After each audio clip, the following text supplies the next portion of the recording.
قول يقول بأن هنا التقى سيدنا آدم بأمنا حواء على هذا الجبل فسمي جبل عرفة. ويقال بأن سيدنا جبريل جاء إلى سيدنا إبراهيم فعلمه المناسك فيقول له عرفت فيقول عرفت فسمي جبل عرفة. ويقال بأن هنا يعترف عبيدهم ويخلقون بذنوبهم.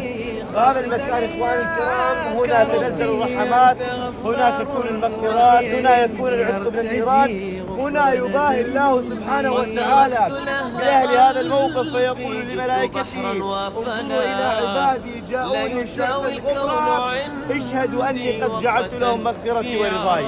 هنا يقول النبي صلى الله عليه وسلم من وقف على عرفة خرج من ذنوبه كيوم تتوب.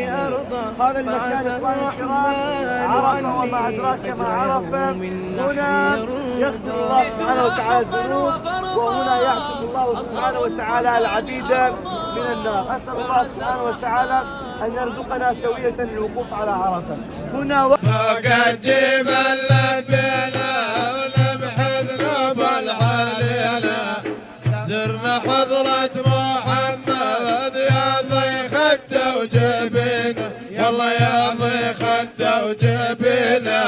وخيامهم منصوبة وعمالهم مكتوبة كلها تصيح التوبة والرب ينظر علينا والله والرب ينظر علينا. فوق الجبل لبينا ولمح ذنوب الحليلة زرنا حضرة محمد يا ضي خده وجبينا والله يا ضي خده وجبينا.